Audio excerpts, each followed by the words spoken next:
What is up, fellow YouTubers? So, right now I'm in the midst of uploading a couple of brand new vocal covers. There's literally like 3 left from yesterday. So I've been uploading these covers since yesterday, but they'll get up and going in no time flat.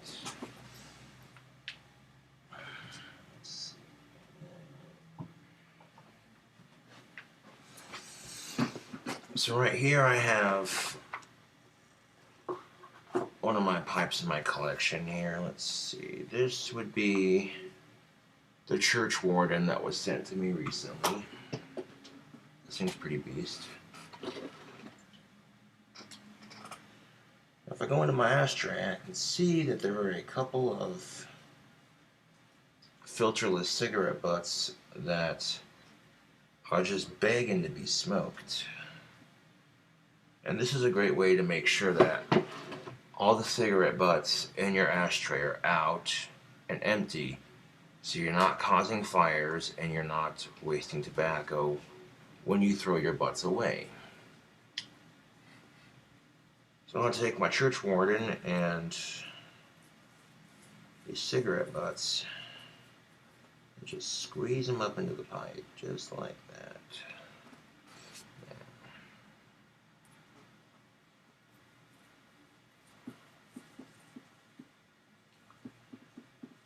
You know, YouTube, I find myself saying you can't win. You just cannot win with women sometimes. Now, what makes me say this? Well, I'm not bullshitting you, YouTube. There are some women, and I'm not bullshitting you, there are some women who think it's sexist when you try to hold the door for them. Now, all the old school motherfuckers that grew up who are watching this video right now, let that sink in for a minute. When you were a kid, your mom and dad taught you right from wrong, or they should have. And they taught you that holding the door for an elderly person or a woman was just considered polite. But we live in a society where everyone is just easily offended.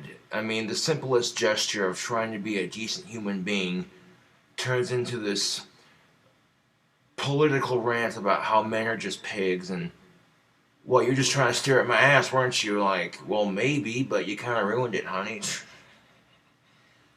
I'm joking, but no, seriously. Have you encountered this? Like, I guess the term could be coined a new school kind of woman, but it's ridiculous. Like, women who complain about men being pigs and then don't give us the fair chance to be better people. That's like, okay, now it just seems like you're looking for a reason to bitch. That's what it feels like. And I don't know, man. Growing up in the 90s, I was born in 1991, so I'm like, what, 27 years old?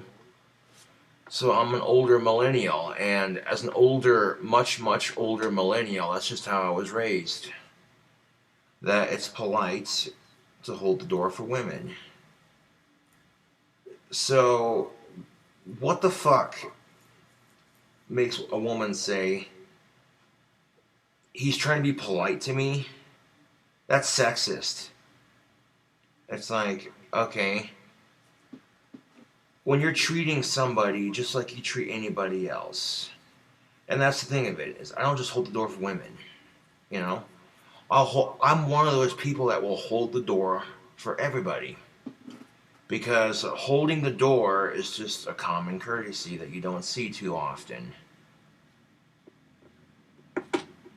So I ask myself this one question, YouTube.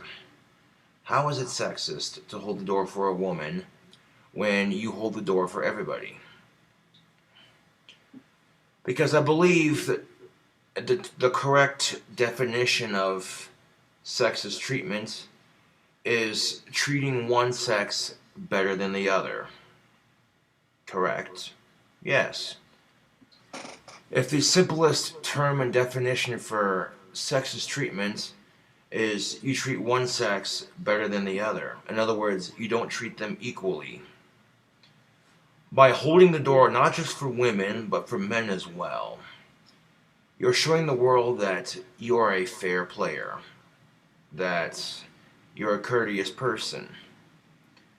And you never know, YouTube, something as simple as holding the door for somebody, you know?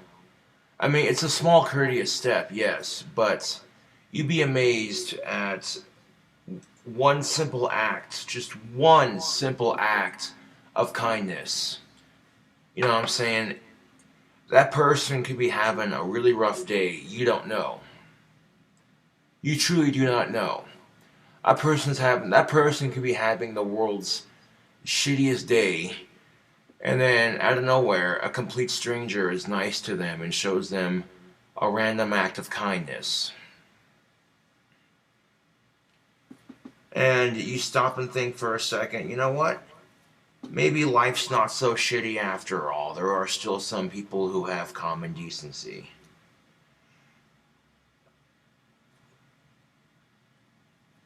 Which sometimes it's hard to find anymore.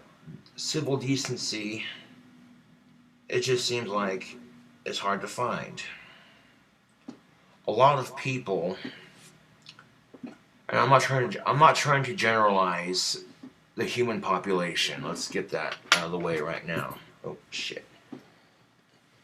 A lot of people are trying to be courteous, and then a lot of people are in a hurry, you know.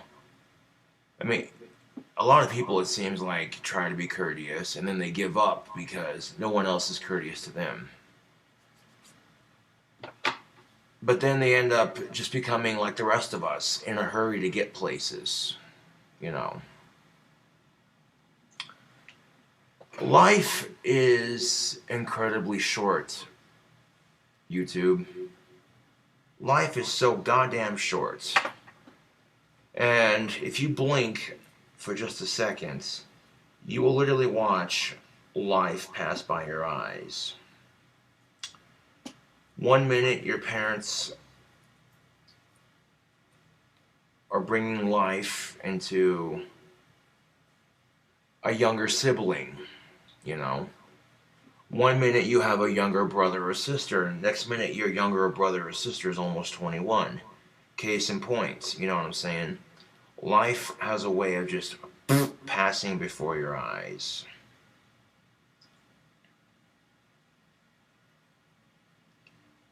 And, well, if you have kids, you know, cherish the fact that you have them, I guess. Because one day your kid might not be there. That's the thing about life, and I hate being this realistic about it, but sometimes your kid will die before you do. Knock on wood. Sometimes it doesn't play out like that. And it's unfortunate when, you know, that kind of thing happens. Usually the parents will die before the kid does. That's usually how it goes, because the parents are much, much older. But in some cases, that's not the case, YouTube. You know what I'm saying? Here we go, it's unclogged. We got a fresh blow of tobacco. On my cigarette butts from my ashtray are squeezed into this church warden. Let's fire it up. Got the Playboy bunny Bic lighter with the pipes and the bunnies on it. It's pretty cool looking.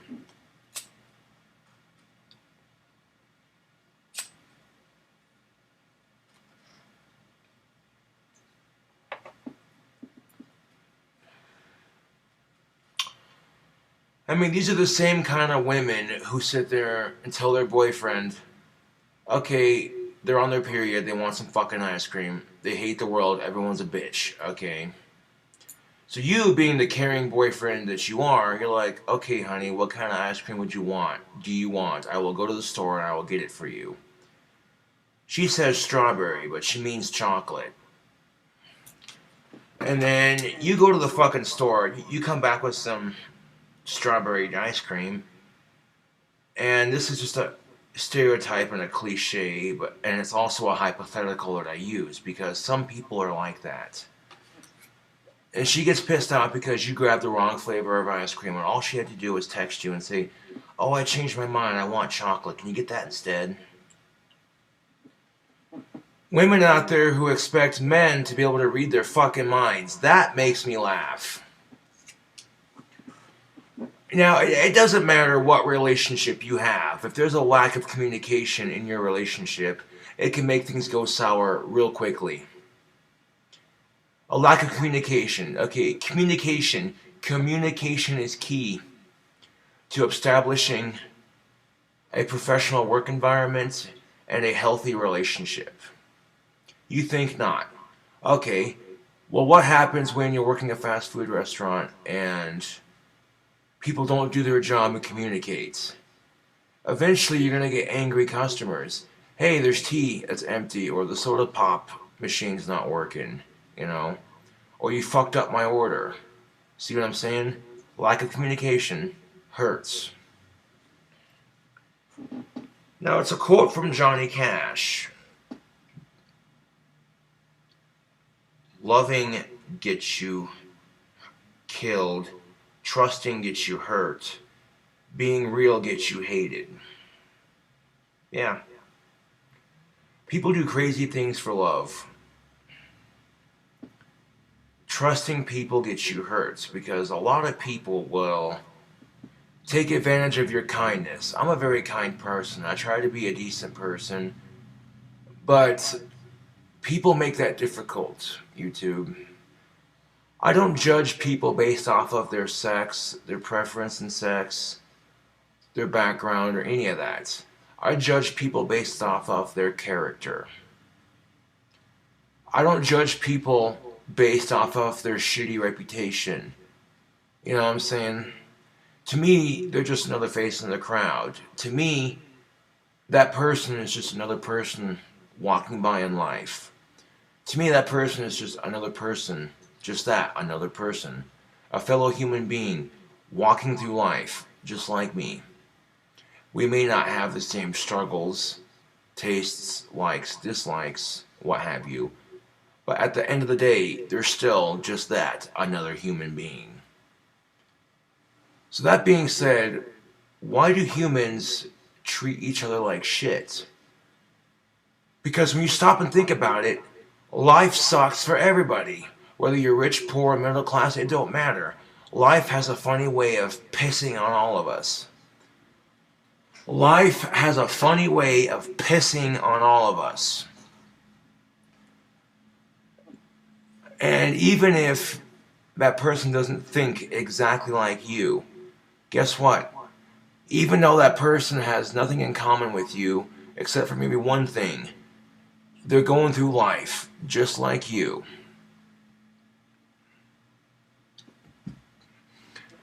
And the thing I have to ask myself, YouTube, is why do people no longer be courteous? That's a very honest answer. You know, the reason why a lot of people give up being courteous, the reason why a lot of people give up being courteous and nice to one another is because they've been treated like shit. Now you notice that when you treat somebody else like shit, and it puts them in a sour mood, then the next person they treat like shit's gonna feel it because of what you did to them. And it spreads. It spreads like a goddamn infection. Now the same can be said if you try to be a courteous person to one another. It spreads. You know what I'm saying? If you do a good deed for somebody and not even ask for anything in return, just do a good deed for somebody and not ask for anything in return. Watch. That makes their day a little bit better. So then subconsciously they end up doing the same thing for somebody else. So it's the same effect when you're nice to people. But trust and believe, when people yell at you, treat you like shit, it can be hard to be nice to people when they're not nice to you. But it comes down to the golden rule. Treat others the way you want to be treated. So even though when someone's treating you like shit, they're saying to you, I want you to treat me like shit. That's why I'm treating you like shit. Even though they're saying that, you say to yourself, I don't want to be disrespected. So, you know. So, next time someone's yelling at you, getting in your face over some stupid he said, she said bullshit, try this. I want you to look at them, and in the same tone they're giving you, I want you to yell at them, I believe in you. I think you're an awesome person, and you don't give yourself enough credit, and you need to have more confidence in yourself. I believe you can do anything you achieve, anything you set your mind to.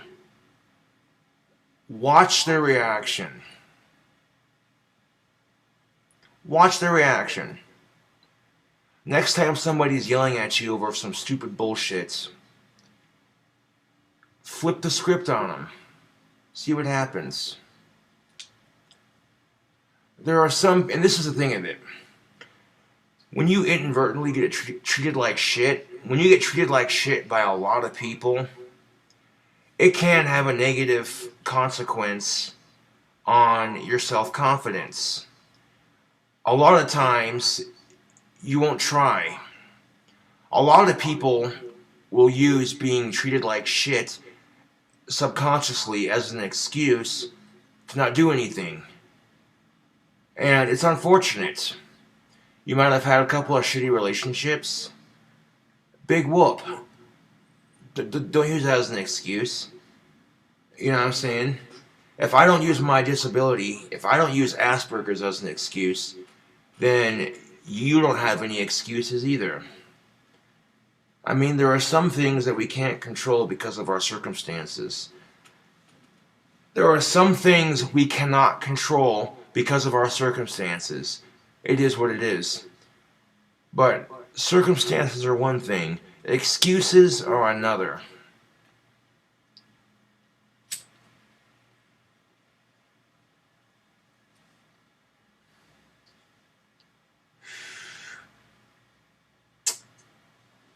Here in a bit, I'm going to hit the shower and then do a little bit of stick collecting. Not necessarily in that order.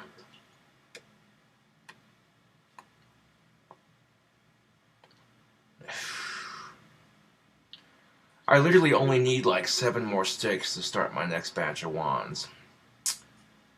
So I might head over to like Washington Park or Highland Cemetery and see what I can't gather.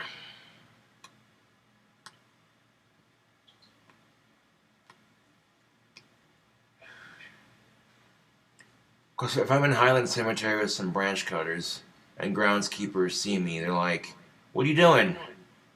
Well, I make wands for Etsy and I need sticks. It'd be cool if they're like, dude, come with us, we got you. And they take me to their little wood pile, or they, you know what I'm saying? Because usually, and every time I drive by or walk by Highland Cemetery here in town, gorgeous cemetery, by the way. That's Casper's only cemetery, and this thing is massive. It's not the biggest graveyard out there, but I tell you what, it's pretty. Very well kept. And sometimes, you know what I'm saying, if there's like a heavy storm, they'll blow sticks all over the place, and then groundskeepers gotta pick them all up, you know what I'm saying?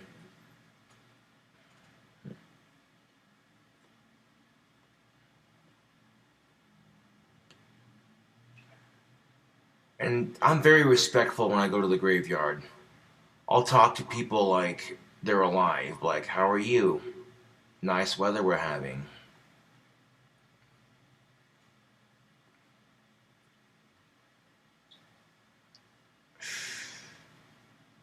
I've seen firsthand experience what happens when you mess around. Like, one of my newest favorite YouTubers was examining a haunted crypt that was abandoned. And he was in there all by himself. And this dude was getting paranormal evidence out the Asperger's, dude. I'm sitting here watching this shit like, holy fuck, dude. This dude's watching the chandelier move. Chairs are stacking up on top of each other.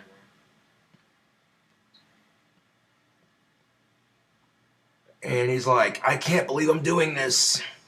I must be some kind of crazy bastard, you know what I'm saying? And for a spooky entertainment factor, I was watching this video like, dude, abandoned haunted crypt? That's goth as fuck. Yeah.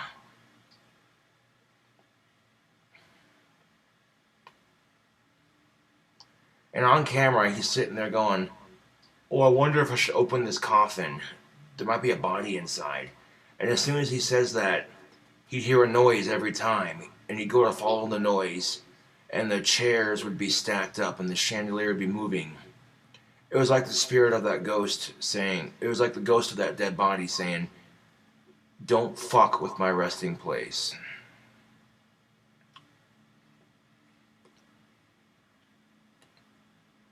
Let me tell you something.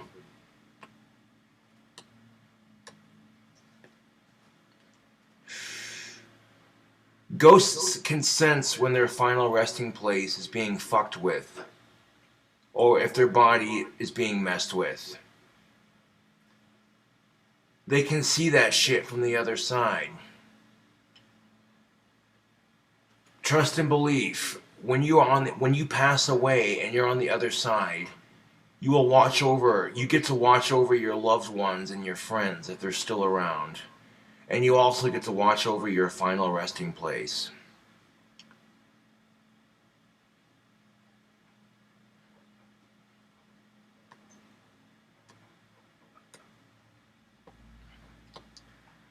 Now, how do I know this if I'm not dead? Think about it. If you do a little bit of research into the paranormal, there have been several people who have said things like, oh, so-and-so was so close to my family, and now I feel like they watch over me.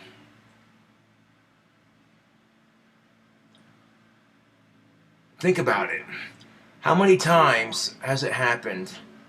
Somebody accidentally disturbs an ancient Indian burial ground, and then shit goes to hell in a handbasket.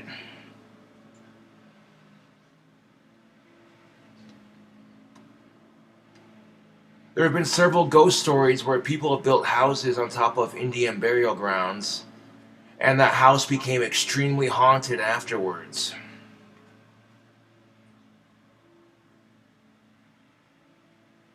Based off of my research that I've done into the paranormal, and based off of video evidence that I've seen from other YouTubers, that's how I know. Even though I'm not dead,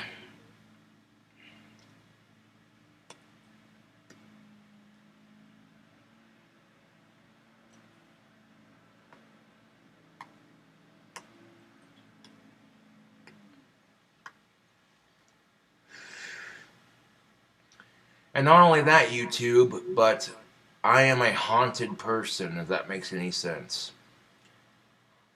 I am extremely sensitive to the spirit world. Like, I can pick up on spiritual energy like you wouldn't believe. I'm very psychic when it comes to the feel of an area.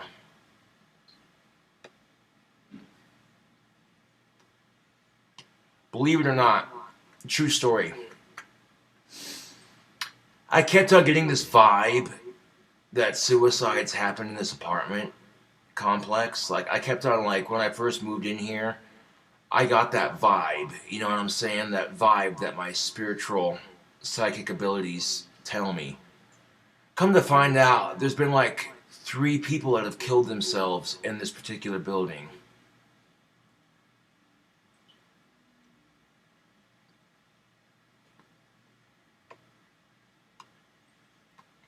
No disrespect to them, but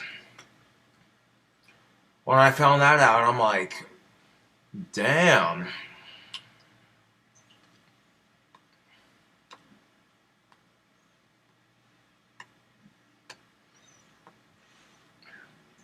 To be fair, this apartment complex was built in like the 1930s. 1930s. This building is old as fuck, man. So there's gonna be some energy left behind from past lives, coexisting with the energy that lives in the building right now.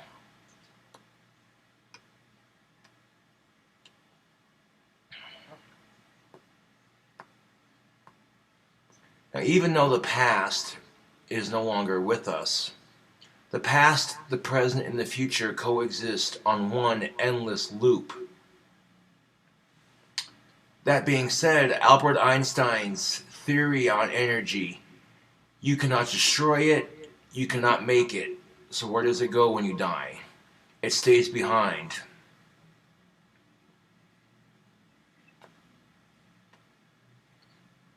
It stays behind.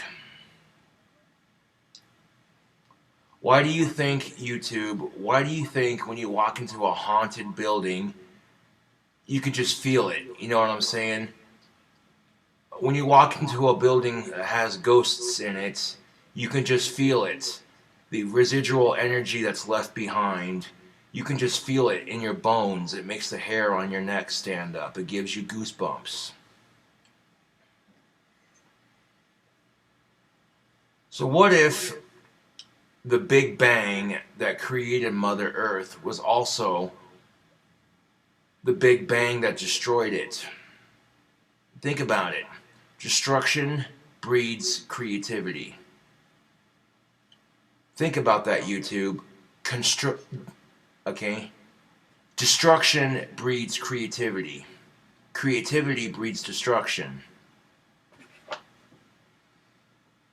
So what if by the time the sun goes out, hundreds of years from now, when the sun goes out, and what little human life is left on Mother Earth has adapted with technology to survive for a couple of hundred years without sunlight, eventually the last human dies off, and all that technology collapses without getting substantial energy from the sun.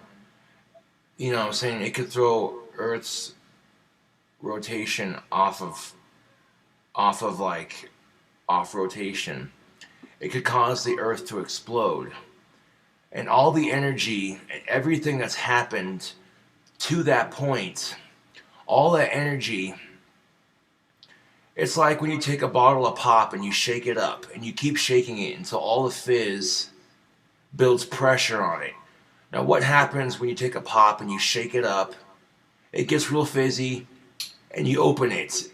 It goes, it sprays everywhere. Same concept. Same exact concept. The billions of years of all that energy dying and being reborn. Think about it. Since the dawn of time, people have been fighting. War has been a part of history. War has been a part of history since the dawn of time. Reincarnation, motherfuckers. Trust and believe.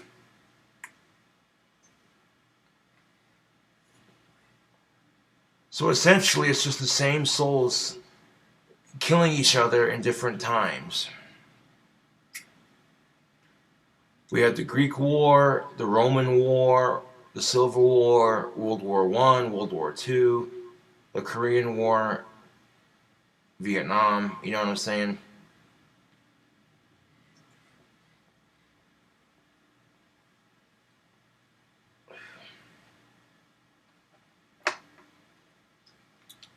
That being said, that would explain the feeling of deja vu, would it not?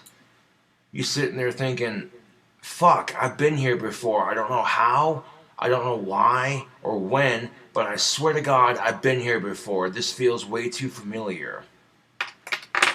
you get into that pattern of life where it starts becoming familiar. Like, you start predicting how life's gonna go for you because you've been there before. We've all lived this life before. YouTube. We unknowingly pass our death day every year we're alive and not even realize it. Just like we pass our birthday every year, we know that. Like, the day we're born, like for me, March 26, 1991. So every March 26, I celebrate my birthday, obviously. But here's the thing of it. Here is the thing of it, YouTube. We unknowingly pass the day we die without knowing it. Because we don't know, you know? We truly do not know.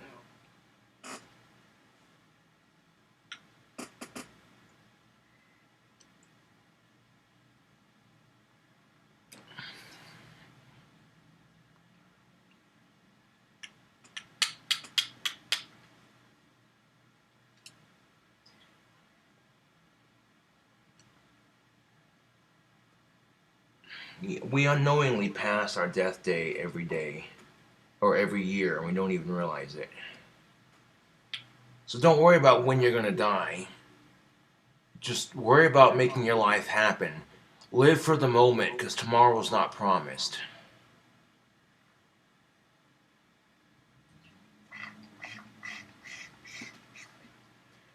People constantly ask you, where do you see yourself in 10 years? Or where do you see yourself in blah, blah, blah, blah? Okay, my final installment to this video. When people see you, when they ask those questions, where do you see yourself in X amount of time? Well, like I said, it's kind of hard to say accurately where you'll be in 10 years. If you would have told me in junior high and high school that I would have had sex with 7 different women by the time I was 27, and that I would be a YouTube celebrity, I wouldn't have believed you. I would not have believed you. I would have been like, what? What? But I grew up in high school, junior high, and grade school, getting bullied, teased, and rejected by every girl I crush on. It sucks, but that's their loss, not mine. It's one of those look at me now moments. I got like 7,300 and some odd subscribers on YouTube. What the fuck do they have in their miserable, sad lives? Exactly my point. You know. But, yo, here's the thing of it, though. And here's the thing of it. When people ask you, where do you see yourself in 10 years? The honest answer, as you can say, is, I don't know. It's hard to say. Have a general idea. Try to have a general idea of where you want your life to go. Now, when someone says to me, Josh, where do you see yourself in 10 years? Me? Living in my dream house, 7 miles outside of town, or 4 miles outside of town, you know? That's where I see myself in 10 years.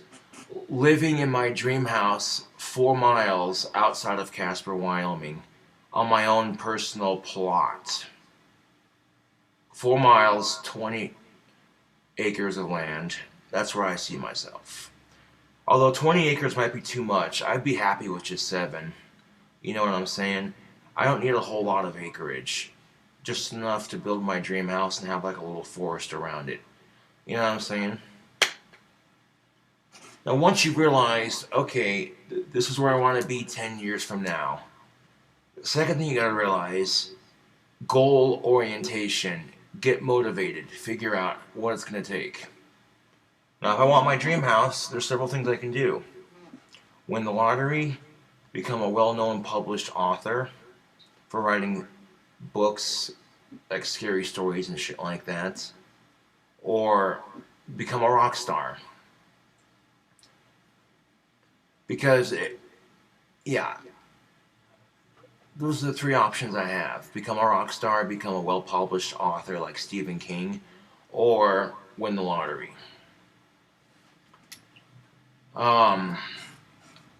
Realize what options you have and make it happen. This is KINGCOBRAJFS with another Pipe Thoughts video. Thank you for watching, and I'll catch you cool cobras on the flip side.